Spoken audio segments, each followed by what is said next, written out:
Okay, we are going to go ahead and get started. Good evening, everybody. Welcome to the Starkville Planetarium here at Parkland Community College. My name is Tanya, and that was Faith out front helping with the ticket sales, but I am not the person that you are here to see this evening. So before we begin our show, I just want to introduce our guest tonight. He is a local meteorologist. So Andrew Pritchard is a Parkland College alumni, and he got his bachelor's in science from Northern Illinois University. He operates Chambano Weather, which provides weather forecasts of East Central Illinois every day for local media such as WILL. He also works for Nutrient Ag Solutions, studying the effects of weather around the globe on production and agriculture. So I hope you all enjoy his talk today. Without further ado, please enjoy Mr. Pritchard. Awesome. Well, thank you so much for the introduction, and thank you so much to all of you for being out here. I know that it was no picnic, the weather this afternoon. Good time to remind you all that as a meteorologist, I don't control the weather. I had nothing to do with whatever was going on out there today. I'm really excited to be back. This was the last thing that I did before the pandemic shut everything down back in March of 2020. So it's been a few years. We had a few years in a row doing this, and again, I'm just excited to be back here talking about storm chasing and tornadoes. Now, I always like doing this talk the first week of March. It's, the beginning of meteorological spring. It's, the first week of March is severe weather preparedness here in central Illinois. So it feels like a timely time to be talking about severe weather and tornadoes. And Mother Nature kind of beat me to the punch there. Monday, this is a, hot topic locally. We had severe storms, and not only that, we had funnels, and we had tornadoes. I know the contrast is a little low there. We'll bring the lights down a bit, and you'll be able to see this funnel cloud that developed just west of Champaign Monday morning at 8:40 in the morning. I'm drinking my first cup of coffee, and I'm out watching this storm. And before I even have time to really, get a good look at it, this funnel cloud developed. So I immediately got on the phone. On the west side of Champaign, I'm a meteorologist trained storm cover. There's a tornado touching down just west of Champaign. It's down. Tornado fully condensed just west of Champaign. Probably right near, just down Kirby, at Kirby, west of Staley. Tornado on the ground right now. Yes. Please sound the sirens now. It's all the way down. Or relay that to someone who can. Now, all's well that ends well. This was a weak, short-lived tornado, but it's almost my worst nightmare coming to fruition right in front of me before I have time to really realize what's going on. A tornado touching down just west of Champaign-Urbana, generally moving towards town. So I immediately called emergency management. I skipped calling the National Weather Service. I wanted to just get the local authorities aware of this immediately so they could hit the siren button. And then the next phone call had to be back to home to let the wife know, who I just told I was going to go take a peek at the storm, that we had a tornado on the west side of town. On the west side of Champaign right now. They're probably going to sound the sirens. Yes. Have to get in the face and back. It's in this home. What's that? But I want to let you know I'm watching a tornado right now. Got it. I'll bring the microphone higher. Thank you for that. I was suspicious this might happen. It's outside of town right now.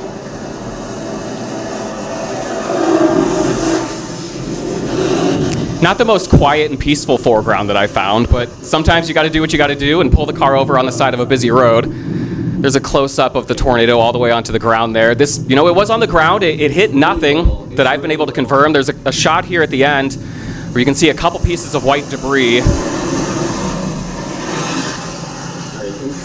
It's weakening now. It looks like it's weakening. It's a real brief thing, I think. I wanted to be on the phone with you in case they sound the sirens. It's not in town yet. It's on like the edge of town. So I'm not sure what it hit. If a farmer can confirm that, they had some shed in their field that lost 2 panels, that'd be great. But as far as I know, little to no damage from this tornado. Good work by the local emergency management there. Got the sirens going in about 90 seconds. And then this is the second tornado that touched down just north of town. 8:55 a.m. I was told this one touched down in the median of Interstate 57. There was a couple photos from, I think there's a Marathon gas station over by a road ranger maybe, by the Olympian exit. And someone had a video there where they were on the other side of this tornado, and with the rain and the sunlight from the east, there was actually a rainbow in front of it. That was an enviable shot.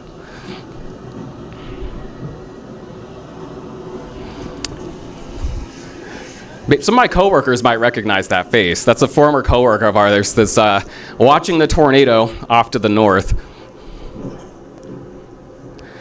But this tornado went about its way, and then I continued to stay out as these other storms moved over town. I thought, well, I guess I'm out here. I'll continue to watch these storms. I know we had another tornado warning issued about an hour later. That prompted the sirens to sound a second time, but quite the eventful start to March here in central Illinois. At February, actually, I should say. I'm already getting tripped up here. That was February 27th. That's the first February tornadoes that I've seen. As we look at, tornado numbers by month here in the state of Illinois, February, a very early start there to the severe weather and tornado season. Of course, again, I like doing this in March because we're on that quick ramp up to the peak of severe weather and tornado season here in central Illinois. That would be April, May, and June. Early again in the sense of it was early in the day, 8 a.m. That first tornado touched down at 8:45, the second one at 8:55. Typically, we expect those severe storms and tornadoes to occur during the late afternoon, the evening hours after the sun has been up, heating up the ground. It's very hot and humid outside. We get those thunderstorms in the afternoon and evening hours. But this was, Mother Nature does not own a calendar. Mother Nature also does not own a wristwatch. And when the ingredients come together, this kind of thing can happen. Now, year to year, the tornado numbers typically vary across central Illinois and across the entire U.S. We can have an extremely active year, 2006, for example, over 140 tornadoes in the state of Illinois, and that is flanked by years like 2005 and 2007, where we had just over 20. So year to year typically varies quite a bit, and that is true across the entire U.S. Now, we're looking at a map here of all tornado reports across the United States, Canada, and Mexico. And you see the hot spot here right across the central U.S. Now, why is that? Well, we'll talk about here how some of the years vary here. We're looking at 2019. I forgot I threw these slides in here for you just to show the different flavors of each year. But 2019 was an extremely active year across a wide chunk of the central and southern plains into the Midwest. Also had some extensive outbreaks across the southern U.S. 2020 was really active across the southern U.S., but really quiet across what's typically called Tornado Alley or Nebraska, Kansas, Oklahoma. We had a smattering of weak tornadoes reported across parts of central Illinois. And then 2021, you see quite a bit of activity here across parts of the Mid-South and even into southern Illinois, parts of Nebraska and Iowa. A lot of this came in December, though. 2021, again, a relatively quiet year for severe weather with a couple of really big outbreaks of severe weather. December 10th, 2021, we had severe storms marching across central Illinois and across states off to our south. And then December 15th, we had a widespread outbreak of severe storms and tornadoes across parts of Nebraska, again, in western and central Iowa. So now we'll talk about why they love us. Why do tornadoes love the United States? I put a little star over there for us here in Champaign-Urbana, an orange star, go Illini. Well, we live here in the mid-latitudes, and as such, especially during the spring transitional months, we've got a really active jet stream. And at times that jet stream is really intense and it's really wavy, and when we get the right alignment, we can generate storm systems, areas of low pressure across the middle of the country. Now, the flow around those areas of low pressure is counterclockwise, it is cyclonic, so out ahead of that area of low pressure, the flow near the surface, down near the ground where we live, is out of the south. We are drawing warm, muggy air from that big body of warm ocean water down to our south, the Gulf of Mexico. A few thousand feet above that, we're bringing in warm desert air over the top of that, so hot, dry air over the top of that warm and muggy air. And then over the top of that, we're bringing in cold, dry Arctic air out of the Arctic, out of Canada, over the Rockies. So we create this imbalance overhead where we've got really warm and muggy air down near the ground, contrasted with that cold, dry air up above us. It might feel counterintuitive, but warm, muggy air is actually much lighter than cold, dry air. That cold, dry air is like molasses. So that warm, humid air, when we get the right imbalance, we call that instability. That air rises and we generate thunderstorms. And if we get the jet stream, we get the right amount of wind shear, we We can also generate thunderstorms that are rotating and in some cases producing tornadoes. So that is what makes the United States and the central US specifically such a hot spot for these severe storms and tornadoes. It's simply geography. Now, there's been a lot of really cool research in the last couple of years looking at trends over the last several decades, and not just with total amounts of tornadoes year per year, but also looking at the amount of days that we have the ingredients in place for severe storms capable of producing tornadoes. And when we look at those numbers, where you see the blue shading up there, your Texas, Oklahoma, and Kansas, Nebraska, where again we kind of associate Tornado Alley, we're seeing a decrease and a downward trend in those days with the ingredients available for supercells and tornadoes. So it's not as if they're going extinct out there. They're still having plenty. It's still the most active place in the world. But you see the areas in red here across, especially kind of the mid-south, but the orange colors, they extend well up into our backyard here, the Midwest United States. That's where we're seeing an increase in those days favorable for severe storms and tornadoes. So certainly not something that's going to be going away as we talk about, weather trends over the next 10, 20, 30 years. And if anything here, maybe looking at an increase in those days that we're contending with severe weather and tornadoes. But remember, year over year, we're still going to see that volatility. And there's been some research that indicates that could be part of it too. Maybe an increase in, impacts here in the Midwest, but also seeing bigger variability between really active stretches and then perhaps, a couple years where it's extremely quiet. So that brings me to the reason you're all here. We'll talk about storm chasing. Why chase? Why go out looking for these things that, people are typically running from or hiding from? Now, some of it's personal. The sky is my laboratory. It's what I've studied my whole life. I'm making these forecasts. I'm curious. I want to go out there and see my forecast verify, and the place to do that is out in the open, away from the tall buildings and trees where I'm mobile and I can get around and get to where I think the cool storms are going to happen. Believe it or not, it's a meditative experience for me, getting out on the open road, getting out into the open again, watching the storm, watching this big storm in front of me, feeling that warm inflow at my back. All that really matters in that moment is the task at hand, that storm right there that I'm watching and trying to, to do that dance with. And then there's some creativity with it as well. Ever since I was a little kid, my favorite thing to do was to film these storms and put together little videos and take photos and show them to my family and friends. And so 20 years later, I just get to do that now as a grown-up. I've got money to buy more expensive cameras. I've got a car I can drive myself to the storms. And so there's a creative element to that too. Professionally, you heard in the first video there, I am out there relaying reports directly to the National Weather Service or to sometimes our local emergency management, as I did on Monday.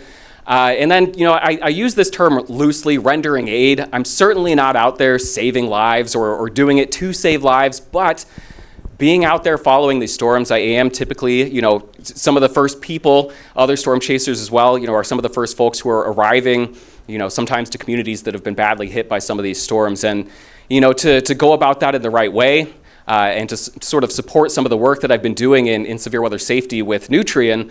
I just spent a week out in Georgia going through some training with FEMA, their community emergency response training, to kind of better situate myself to respond in the event that I come up on a community that's been badly hit, or in the event that a community suffers a strike from a weather disaster here, that our company is also positioned here to kind of help out our employees, their families, and their communities.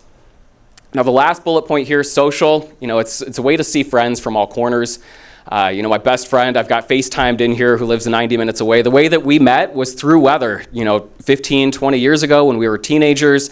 We met similar ages, both love baseball, both love the Cubs, both love going out and seeing severe storms. Turns out we like similar music and similar, food, and it turns out we can tolerate each other in the car for a long amount of time. So we've found our way to be, storm chasing partners, and it's a way that we get to spend time together. But what's more is there's folks like me all across the country, and, we'll take a couple of weeks where we try and get out to the plains, and we'll meet up and, hang out at the truck stop waiting for storms to go, and it's a way that we can kind of catch up and shoot the breeze. But I often find myself asking myself, what are all these other people doing out here? I know why I'm here, but what's with the traffic jam here next to the storm out in the middle of nowhere? So there's a few different reasons why people might go out there chasing. I'm going to draw your attention to the vehicle in the foreground here first. We'll talk about the Doppler on wheels. You notice we got a shiny new orange eye on that thing, and that is because the University of Illinois, the Department of Atmospheric Sciences, they've acquired, I think, a couple of these Dopplers on wheels and a couple other severe weather research vehicles that they are actually able to take out into the field now.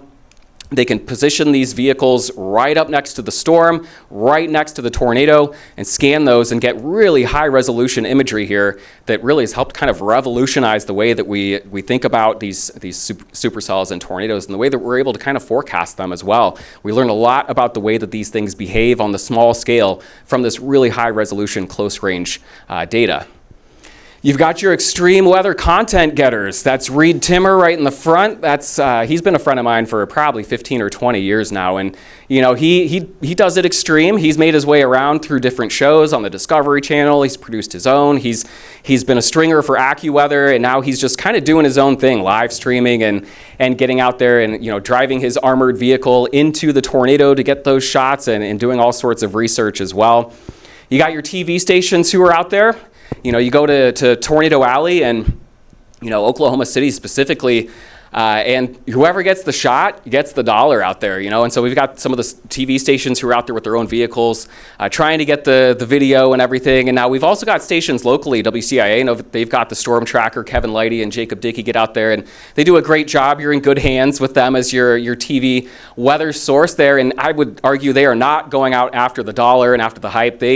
There's been a lot of research over the last few years that the public does respond quicker to a hazard if they can see that hazard. And so I know they get out there in the Storm Tracker to try and get that live shot so they can broadcast that and let you know that indeed they had the tower cam going on Monday. There is a tornado live on the air, seek shelter, and people feel a little bit more compelled to do so if they actually see the tornado moving into their own town.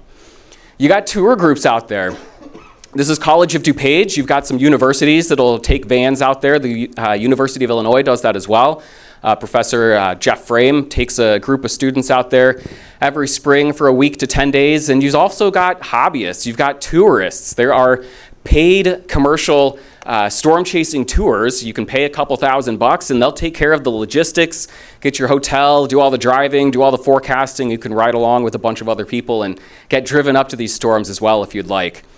You also got storm spotters. You got your ham radio operators, emergency management, volunteer firefighters who go out typically around their community. And they're also typically going somewhere and being stationary, going to one location, reporting over the ham radio or whatever method they're using now to kind of relay those reports back to the emergency manager, and they can flip the sirens if need be.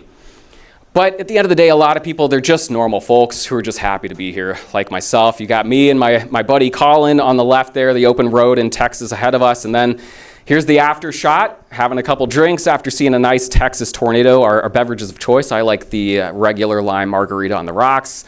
Colin goes with the fresh, the frozen, that's the word I'm looking for, margarita. And then we got Alex Hall over on the right side there with the IPA choice. So let's talk about a typical chase. Let's take the three of us, me, Colin, and Alex. We're all in our respective homes. It's the middle of May. We're getting hungry for supercells and tornadoes. There's a storm system forecast to impact the southern plains later this week. The setup right now, as it looks, it offers a relatively low tornado odds, but the potential for more than one day in the same location. So that means that, the tornado chances are not off the charts. Looks like we got a good chance for storms, probably some supercells. But the plus here is that we could get more than one chase in more than one day in that same location. If you're going to drive all the way out to Tornado Alley, it's nice if you can drive all the way out there and then chase storms in the same general area for a couple days instead of, all right, now we've driven 10 hours out here and then tomorrow 6 hours away and that kind of thing. So there's some pluses and minuses here that we need to hem and haw about. So here's the jet stream, what we're looking at here, the forecast 4 or 5 days out. Here's our little area of low pressure, our upper level wave right here. And what happens when we get these upper level disturbances, the wind's coming around the base of this, what we call trough. You see that U shape and the colors there. The wind's coming around the base of that trough, they're speeding up and they're fanning out of the leading edge. And when the jet stream winds above us, when they're speeding up and fanning out, we kind of create a void up there. We need to fill that void with more air, so we bring it up from the surface. So we get rising motion. We generate an area of low pressure, so we can generate a storm system out on the leading edge of this trough, this upper level disturbance. So eyes to West Texas, we'll check the moisture. We'll kind of pick a target roughly like that. Check in with the dew points here, the forecast. Again, looking at this area here, we're talking about dew points anywhere in the upper 50s, maybe around 60, which is not off the charts, but it's certainly doable for scattered storms on the West Texas dry line. We'll take a look at, maybe picking a target down here. We'll say Lubbock. It's right in the middle of that. So now we're kind of curious. All right, say we want to get down there to Lubbock, chase a couple storms for a couple days. About how far are we talking? Plug it into Google Maps. Well, we're looking at a 15-and-a-half-hour drive, so we're going to have to do some thinking about this one. That's a long drive for a chance of maybe some scattered storms and a low chance for a tornado maybe. But again, we drive to Lubbock, we get to chase for a couple days, so there is that. So we'll sleep on it for a couple days. We'll see what things look like. Maybe tomorrow we'll have some higher confidence. We'll look at the Storm Prediction Center, see what they say. No help there. We look at the Storm Prediction Center's Day 5 outlook. Predictability too low, unfortunately. And we'll read the text, see if there's anything there. Unfortunately, not much. We've got any appreciable severe weather threat these days will probably remain confined to parts of central and southern plains. That's fine. Fairly weak mid-level flow and related deep layer shear forecast across the region may tend to limit the overall severe threat to some extent on both Sunday and Monday. So not really getting your blood pumping. They are not feeling all that confident either. We're seeing that chance, but definitely some limiting factors here to this setup. So we'll sleep on it. We'll give it another day, wake up the next day. Storm system's still there. That's good news. SPC still not going to give us any confidence here. Here's day 4. Predictability still too low. It's still 15-and-a-half hours to Texas, unfortunately. So we got some decisions to make. We wake up on the 15th, and the days that we're eyeballing here is May 16th and the 17th. So May 16th, we look at the day 2 outlook from the Storm Prediction Center. We've got a slight risk now. Some things are happening. We've got the same thing here over on the 17th. So the Storm Prediction Center, they're starting to get a little more confident in severe storms. We'll read the text, see if there's anything here.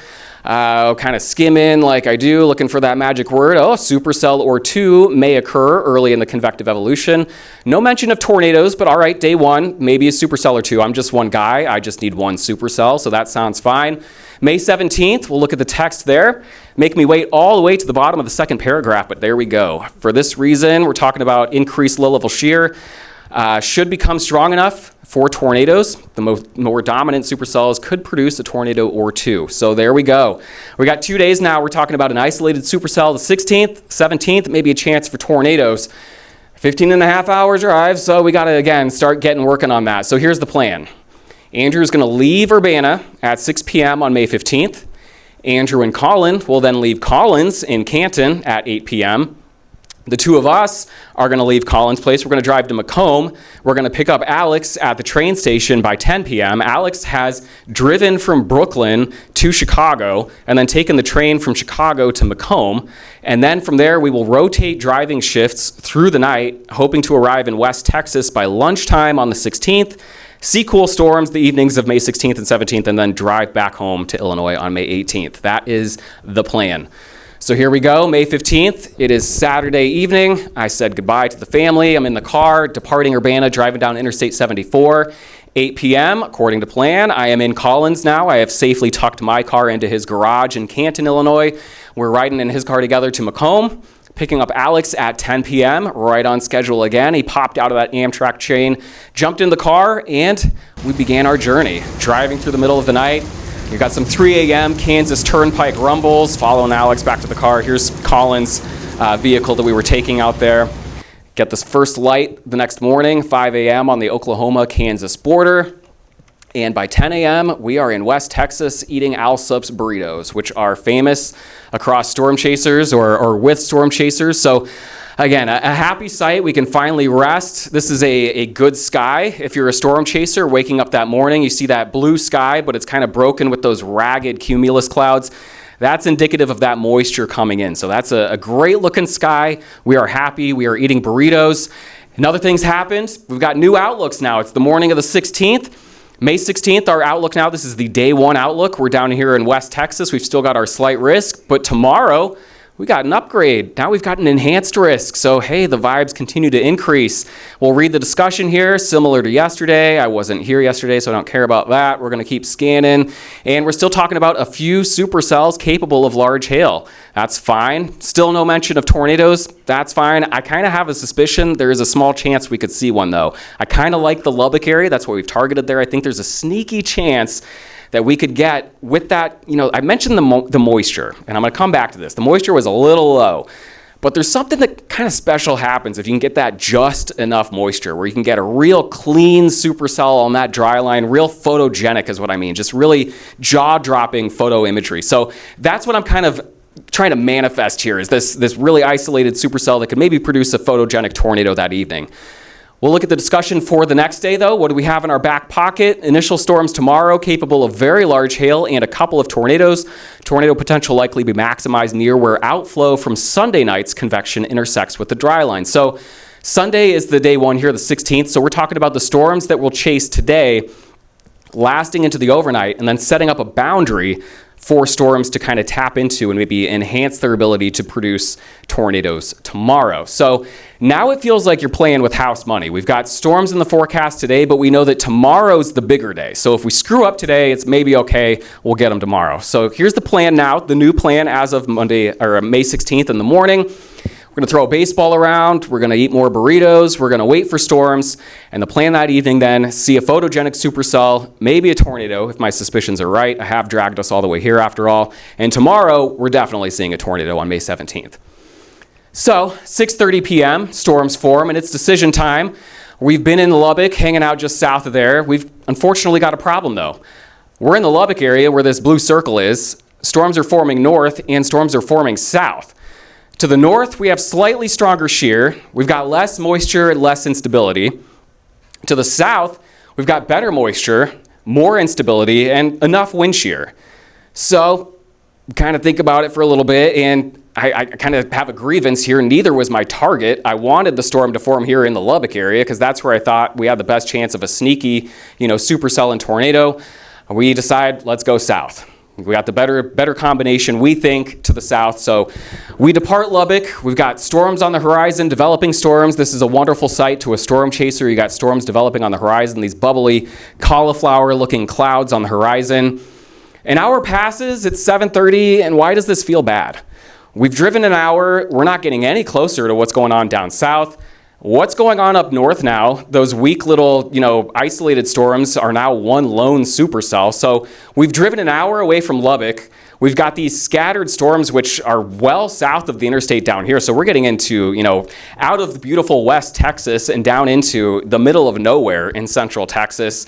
So we stop, we kind of think about it for a minute. We don't have to keep driving south.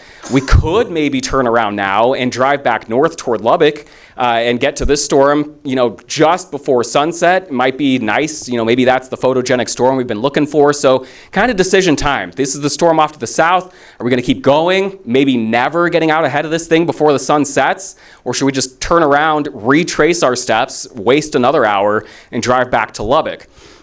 Well, while we're thinking about it, it's sometimes helpful to check Twitter, see if there's any visuals here going on. Maybe some other storm chaser has uploaded a photo of that storm back north of Lubbock, and maybe that would lure us there. So we pull up Twitter, and we see this. That's what's going on north of Lubbock. There's my photogenic supercell and my little tornado that's very clean again, that just enough moisture. So the vibes in the car are not good. We've driven 15 and a half hours. We've killed a whole day in Texas. We drove the wrong way for an hour, and now that's what's going on an hour and a half back to our north. So whatever, just drive toward it. We've got an hour of daylight left. Getting there at sunset sure beats being miserable down here. We continue off to the north as we come around the north side of Lubbock. There it is. That's the dream, that isolated supercell. You see the hook echo. It's tornado warned. Nothing else anywhere around it. We finally get around Lubbock, and this is what greets us. Again, that is what I was thinking, that very beautiful supercell. There's no tornado ongoing underneath that, but we were able to just kind of set up here and watch this storm spin on the horizon for an hour and a half. None of us saying anything, all of us in our own corners of this muddy field watching this supercell just kind of flicker on the horizon. Again, a very violent storm, but couldn't hear anything. It was silent. The storm was on the horizon there. Sometimes you can hear that distant thunder rumbling. I don't know if it was the wind, being at our backs, blowing those sound waves the other way or what, but it was just dead silent out here as we watch this supercell continue to spin. I'm just going to let this play for another minute, but you can see the rotation of that updraft. And again, this is exactly what I was dreaming of. We did make it. We got back here for this show at sunset, so all's well that kind of ends well. If you forget the tornado happened earlier in the day, this was really a great day. A couple more still photographs that I snapped there. Again, really just textbook supercell structure. Getting artsy with that. Again, the sun sets and you just get these really crazy colors. You run long exposures. So these are 15 or 20 second long camera exposures. That's how you catch some of the blurred movement there and these lightning strikes. And then here's one more. You can't really see my buddies there. It kind of washes out, but this is really one of my favorite storm chasing photos I've ever snapped. We've got this beautiful West Texas supercell in the distance. We've got Colin over here. You can't really see him, but he's manning his camera. We've got Alex over here. He's checking the radar on his phone. We've got the car right there in the middle of the frame, and then me behind the camera shooting this photograph. So we made our way back to the Lubbock Hotel at 11 p.m. I'll skip past this. It's some lighting. I don't need to deafen you all with the out the camera window video, but we get back to the hotel around 11 o'clock at night, get a few hours of sleep. The next morning, it's Monday, so I've got a full work calendar. I got some reports and videos to get out for folks up in Canada. But checking the weather the morning of May 17th, we got another upgrade. That's the word I'm looking for here. We've got a moderate risk. This is level 4 out of 5 on the Storm Prediction Center's outlook scale here. So read the discussion. We're talking about intense supercell structures, very large hail. Again, the low-level shear is not particularly strong, but we've got that outflow boundary, and we've got a really volatile environment as far as it's going to be real muggy, real hot. So storms will be ready to pop. We're talking about maybe the potential for a few tornadoes. If you remember back 3-4 days, we didn't even know if this would be worth a drive. And so it's one of those things where sometimes you got to take a chance. Sometimes you talk yourself out of it, and those are the days then when you're back in Illinois and suddenly it's a moderate risk and you're saying, wow, it'd be really cool if I was in West Texas right now. So luckily we didn't have to do that. We instead just went and got some barbecue around noon, tried to fill our bellies. We met up with, again, another friend that we've known for 15, 20 years. His name is Bruce Haney. He was shooting Texas tornado video back in the 90s, before I was out there driving around. So a really cool opportunity to sit down and have lunch with someone who's been doing this thing for a lot longer than I have, and then get on the road. And lucky for us, this one went a lot smoother. 4 p.m., storms are going up. They're not going up an hour away from us, though, on either side. Instead, they're going up right overhead. We've targeted perfectly on this one. We can animate the radar over there, and you can see the storms just developing rapidly, not even moving. I mean, that's really the dream, too, these nearly stationary storms. So we get in position, get out ahead of that. It's 6 p.m. now. We've got a nice, organizing, rain-free base. We stood on the side of this highway for probably 40, 45 minutes watching the storm just stay in place as it organized, waiting for an area of interest to appear. That eventually happened. We'll look at the radar again, just really classic early supercell, starting to get these bright red colors here. Those show really strong inflow coming into the storm. So the storm is beginning to inhale the environment around it. It's starting to breathe and become a living, breathing entity, and that's when I start tingling and getting excited. So we repositioned out ahead of it. We got the whole storm in front of us now. Here's your updraft base. We've got the wall cloud down below it. It is rotating, and so we're going to get into final position here and wait for showtime. And luckily, the storm did not disappoint. We've got our classic West Texas tornado here. You can see a lot of things going on here. Here's the inflow region of the storm, so you can see where the storm is bringing in this rain, cool air from the core of it. You can see the wall cloud condensing and developing there on the right side, but of course here's the action area. That's your tornado. Even though you don't see the funnel all the way down to the ground, we do have a tornadic circulation down there, and you'll be able to see some of these vortices spinning around here in just a moment. But we're very happy to be in Texas now, even though it's pouring rain where we are. I'm standing out in the rain getting soaked, happily though, watching this.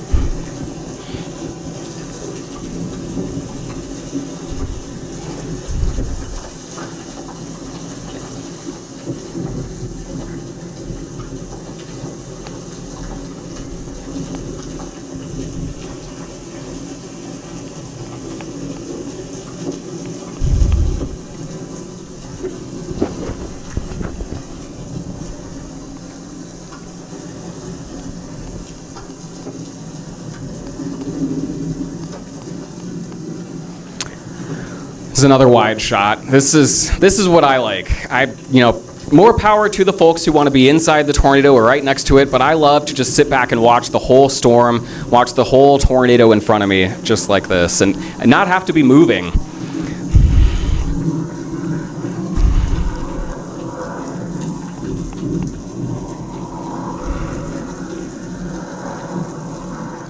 So very, very happy storm chasers there, and that's when you find us sitting at the Buffalo Wild Wings, which was kind enough to stay open for us and serve us those drinks afterward. Now, we'll get into a little bit more video. I wanted to this is something I actually put together about a year ago to kind of show the tornado genesis process as a storm chaser. All right. Tornado genesis looks imminent. Time to find my trusty window camera mount. This is in central Illinois, over by Cisco, kind of near Decatur, between Decatur and Monticello. You can ignore the YouTube stuff. I just pulled it straight from my channel. Still about to produce a tornado? Yep. Okay. Guess we're gonna have to steady hand this one. Those pesky tripods and camera mounts are never where you want them when you need them.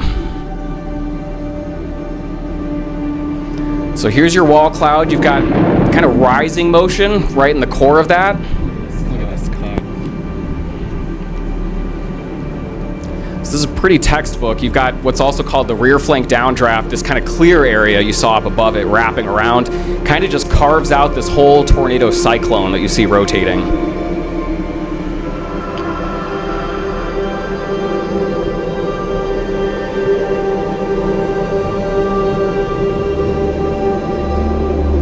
I'll warn you, my phone's about to get the wireless emergency alert.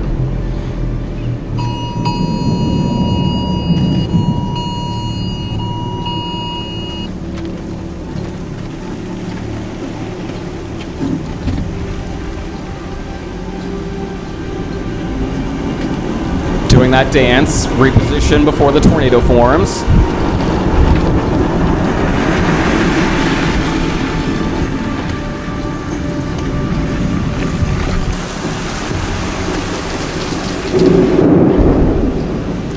So the clouds above are really rapidly rotating. I'm scanning the ground looking for any sort of debris being kicked up.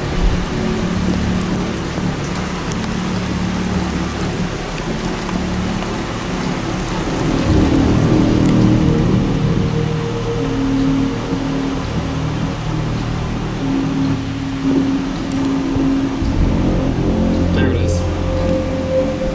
Tornado. Very faint, but you can see some condensation and dust being kicked around there. Can't see it over the tall corn though.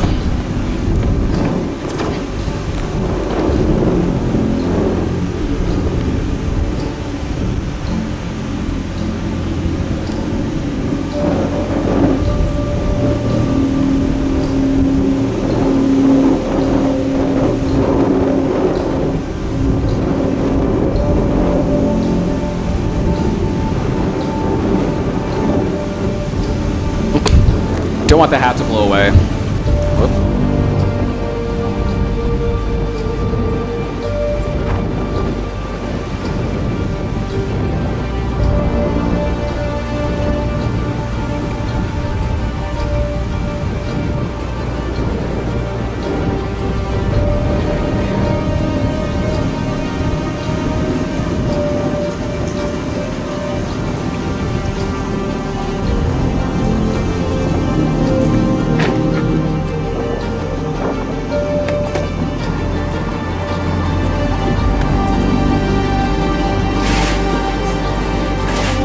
I know, we just saw this.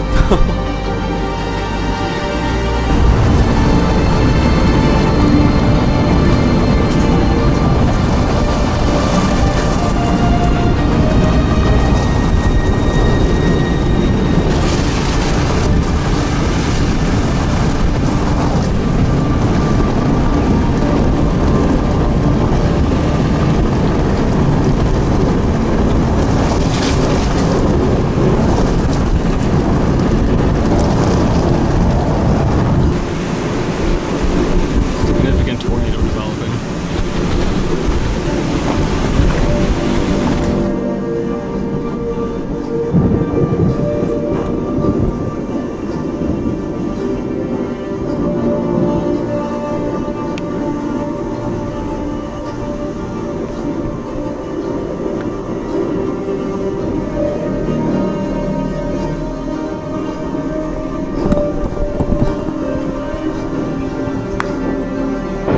Almost feels like a tease sometime. It's rotating so hard up in the cloud level. but you're not getting that fully condensed tornado all the way down to the ground. So we'll move again. I have ruined the inside of our car, letting that rainwater in. You're always scanning the sky, looking for new areas.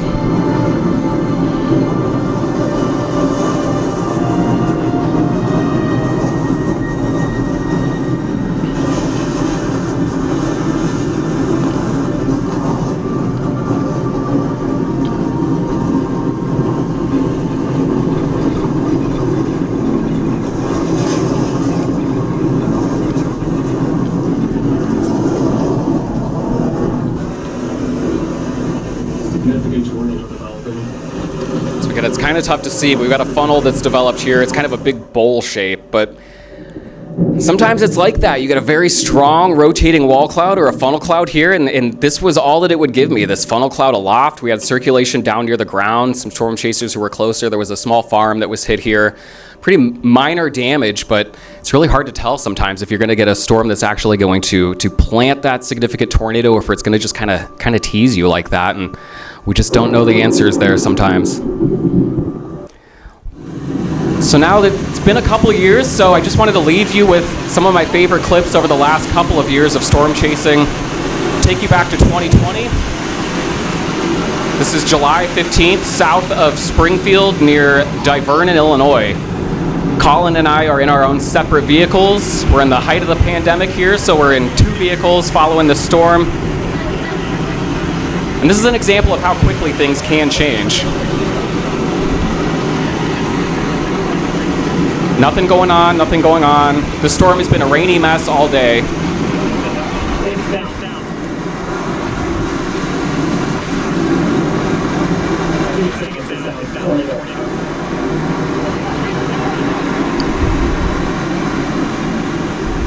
So it looks like maybe we'll get like a brief tornado out of this after all.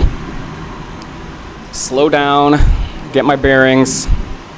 Back up. That one's getting big fast. So we're gonna back up and just get out of this one's way.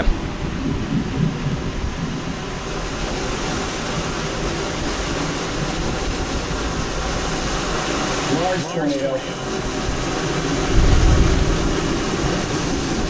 So I'm getting all the way out of the way, but there's also some calculus here. I remember driving past all of this.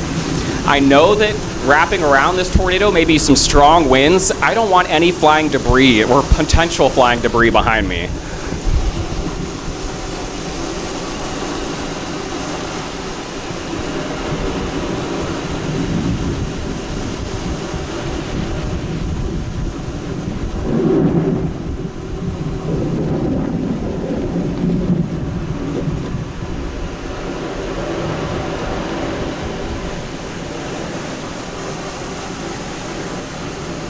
There's an interesting contrast. That last video I showed, I was sure that storm was going to produce a significant tornado, and it didn't. This storm, a rainy mess, I thought was for sure going to waste my day.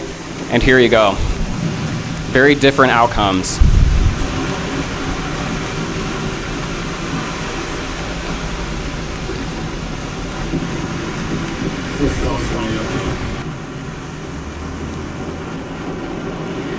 It's getting away from me, so I spend some time driving and catching up to it. I'm behind this tornado, which I like being behind them because then I can safely be navigating behind them, just setting up, filming, letting this thing go away from me. I've got a really great shot, but I'm not in danger at this point. I can just let this tornado slowly go across the field away from me.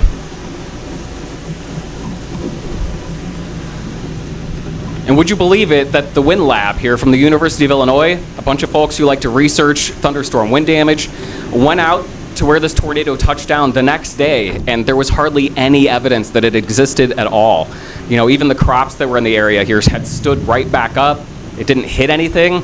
So a major tornado like this on the ground for several minutes, several miles, and there was hardly any evidence the next day.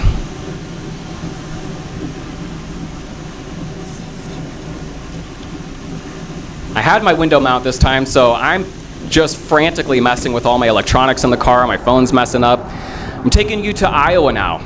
June 20th, 2021. I storm chased in Iowa for about 20 years without seeing so much as one little tornado. So I became a little jaded. So even as I'm watching this rotating thunderstorm here in Pella, Iowa, I'm skeptical at best that I'm about to see a tornado until I actually see it touch down here just north of town.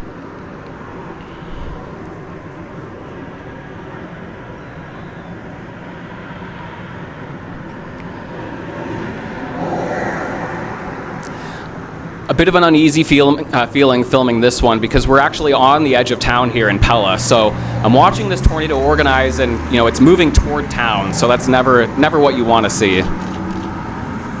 Luckily, it's rather short-lived. It died out before moving into the populated areas here.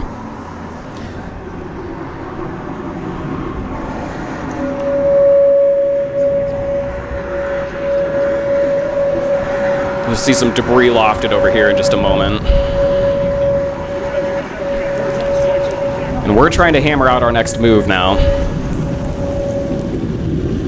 And this is April of this year, back in Iowa, believe it or not, 2 days or 2 chases in a row then. I saw tornadoes in Iowa. So April 12th this year, Colin and I found ourselves back in western Iowa, caught this dusty tornado near Gilmore City.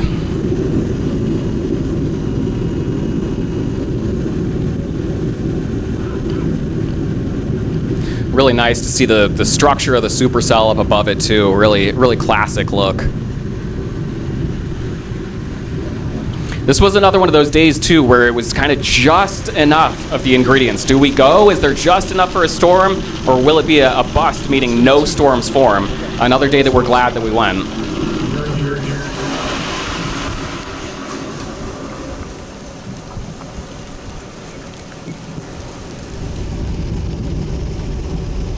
So again, another big ominous tornado that we're behind, so we can kind of just safely enjoy it and drive behind it, set up for shots.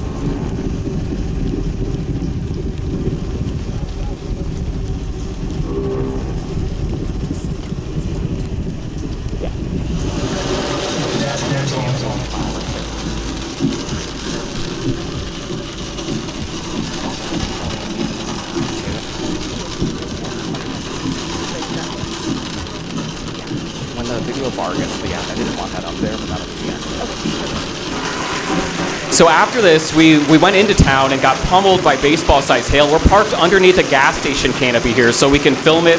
My car's not taking any damage, although we nearly get missed by a stone here, and Colin does his duty as the storm chasing partner and has a good laugh at it. But crazy hail from these supercells as well.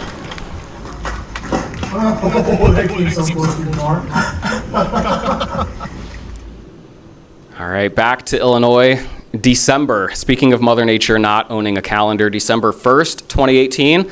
I thought this would be the craziest tornado outbreak that I ever saw, December, but I don't know, February, right on the edge of town, that one's going to rival it as well, especially with the 8 a.m. factor. But this blew my mind. December, I'm watching just a photogenic supercell, the whole thing. You can see it rotating there again. And then give it a little time, we see that rotation begin to, organize and consolidate there in the middle of the storm, and then soon enough, we've got a tornado touchdown. This was the second tornado I had seen that day. So again, pinch me on December 1st. This really helps shorten the winter season.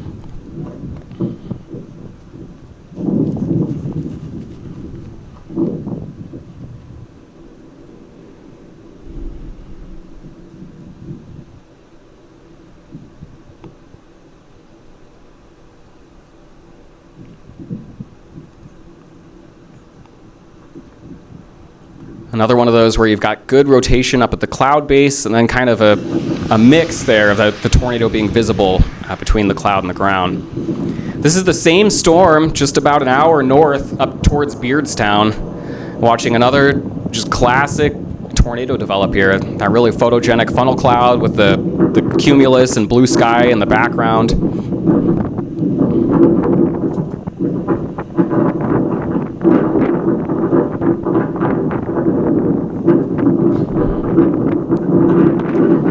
Now I'm going to mix in some video here from another friend of mine, Skip Talbot. He's another guy I've been storm chasing off and on with for about 15 plus years. We've done our own 15-and-a-half-hour drives to Texas together. Same tornado, different angle though. And it's interesting how changing the viewing angle on these storms can really impact the way that it looks. He's in front of this tornado, so he's got that front lighting, so it turns out white versus my angle there behind it. I had kind of the darker view. But same tornado, you saw it fully condensed there, and then As you lose the full funnel all the way to the ground is actually when this tornado started doing damage, and it was actually a fairly strong tornado that did some damage on the south side of Beardstown. Now, even on some of your best chase days, you make some bad decisions. I chose to leave that storm. Skip stayed with it and got this tornado. I thought it was getting too far north of the boundary. I thought the right play was to leave the storm and go for a new one to the south. Sometimes you leave the storm before it produces its biggest tornado. So this one was not done. Produced this very large tornado near Havana while I was about an hour off to the south.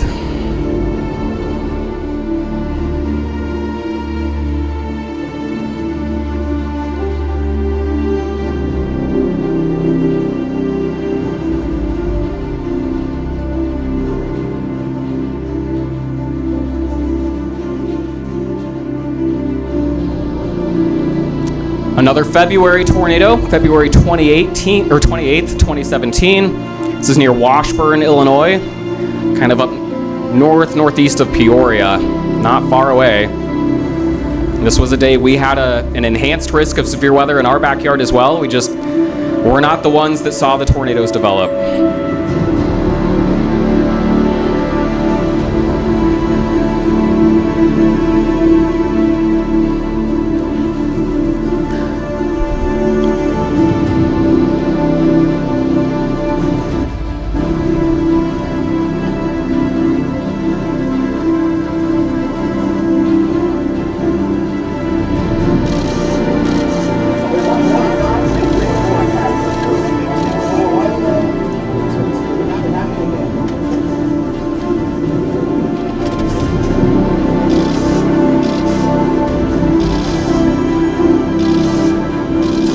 Tipton, Kansas, 2019.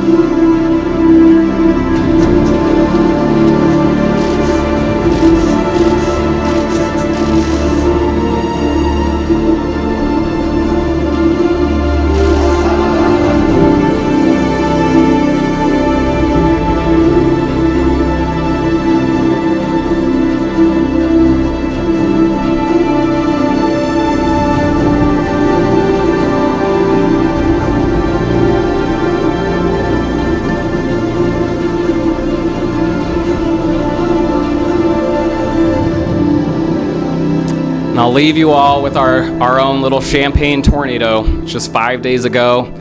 Winter storm conditions today. It'll be 67 on Monday. I promise it's just one day of winter. Spring on both sides. Well, I really appreciate you all giving your time. I know we're running up close to 8 o'clock, so I'll let these folks decide if they're going to let me do questions inside or if we need to chat outside. But I really appreciate you braving the weather and coming and hanging out with me.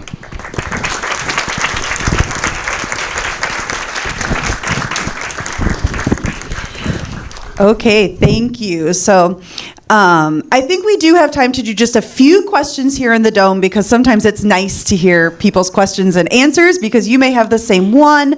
But as he said, we do have 2 more shows coming up this evening here in the Dome at 8 and 9. So we're just going to do a few in here and then he will step out to the lobby to do additional questions. So if you have a question, raise your hand. I will bring you the microphone so that way everybody can hear you here in the Dome. So who would like to start?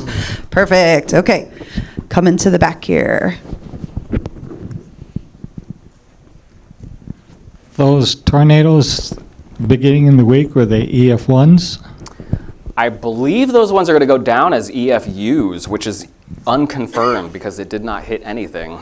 Like I said, I would love to find the building that lost a couple panels so we could give it the EF0, but yeah, I mean, they appeared to be visually weak.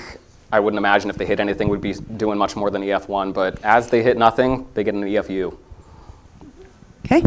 I think I saw another hand up here. Yep. Was it scary?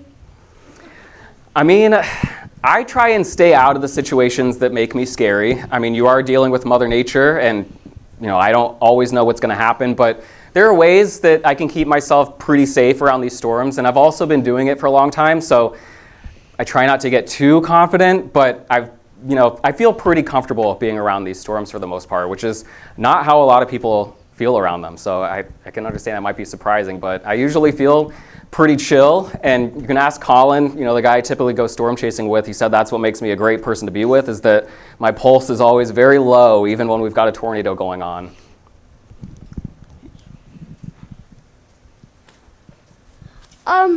Do the tornadoes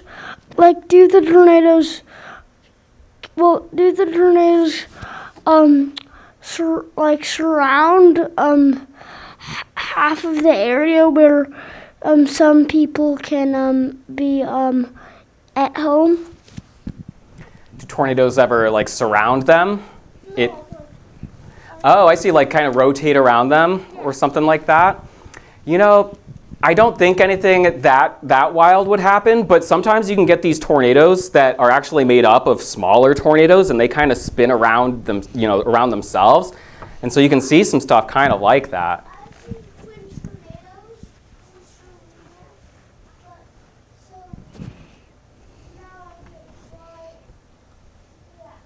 Yeah, it's a great question. Anybody else? Okay, couple more.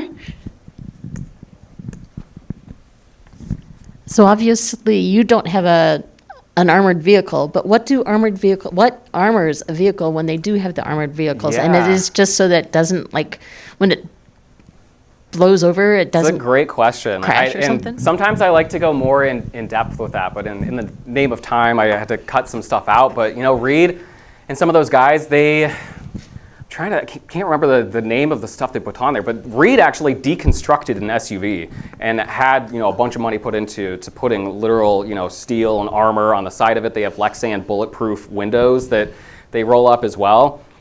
Some of these tornado tanks as well, they've loaded them on hydraulics on lifts so that they can lower the vehicle down, drop it down to the ground. When the tornado is coming over them. The tornado intercept vehicle that Sean Casey drove actually had spikes that would drive into the ground as well.